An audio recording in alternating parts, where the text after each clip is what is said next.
Let's start with some questions from Stefan. He says, what kind of experience do you have with backpacks? Can you recommend a great backpack? Actually, I had been carrying around my backpack so continuously for so long that I was actually buying a different backpack like once every 6 weeks because they were becoming extremely ratty and dirty and horrible. So I don't know, I was just buying generic black ones, so I can't really be of help in that regard. So there's no perfect one yet? Nope, haven't found it yet. Hans asks, is Edward Snowden safe in Moscow? I think he's safer in Moscow than he would be pretty much anywhere else.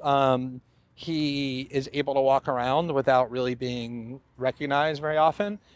He actually looks a little bit different now than he did from that video that most people remember him by.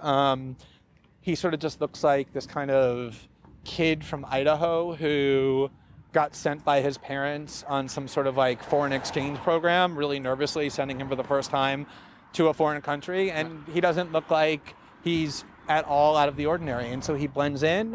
He's free to participate in the debate that he helped to galvanize. And yeah, I think he's in a relatively good place. I heard that you actually said he's one of the happiest people you know. Why is that?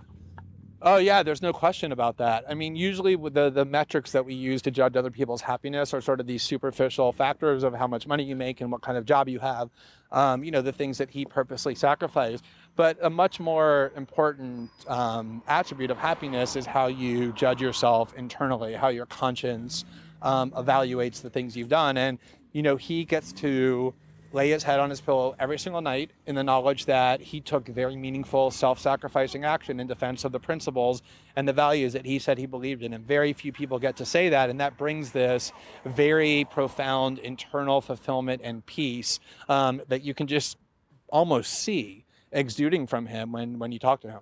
Jan Intertal wants to know, what do you think the US, your government, how would they react if Germany actually gave asylum to Edward?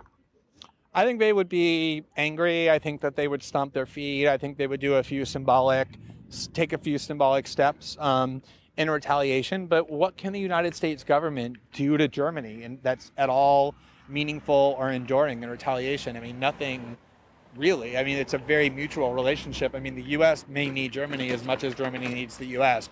So I think a lot of times political leaders exaggerate the extent to which the United States could actually punish them as an excuse for their subservience, as a way to avoid having to take any principled stance. They almost use the United States as this kind of club hanging over the population's head that says that we can't do any of what you want us to do because this big, powerful regime will get angry at us and will punish us and you'll be the ones who will suffer. It's like a transatlantic Stockholm syndrome. Yeah.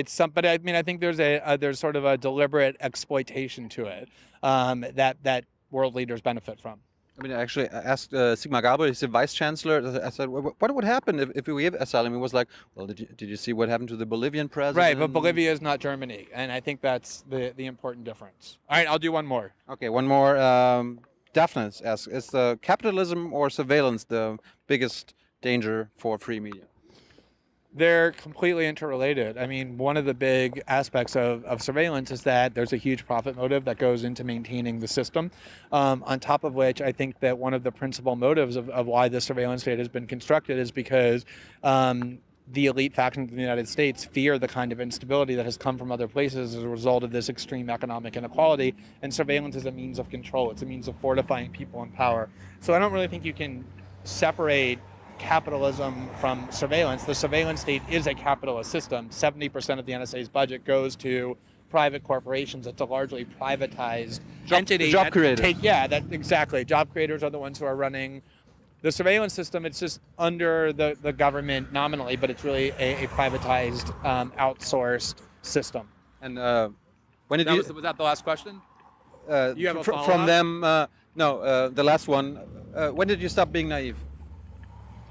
I mean, I think that when I started writing about politics, I actually was naive. I basically paid not very much attention to political debates. I sort of just read the New York Times and some political journals that I thought smart people read to get informed about the world. And part of why I've become such a sort of aggressive media critic is because I believed the things that I was saying, that I was reading, and thought that these institutions were giving the basic story. And then when I found out that so much of it was just sort of drowning in propaganda and deceit, I sort of erased all the assumptions that I had about the world politically and rebuilt them from scratch. But don't you think you're insulting them when you criticize them? Because even here in Germany, when you criticize the system, they always feel insulted, like those who are... Well, yeah, that's why so many journalists have reacted a little bit poorly to the book that I wrote, because the last chapter is all a condemnation of the media to which they belong. All right, I gotta go. Okay. All right. Thank you very much.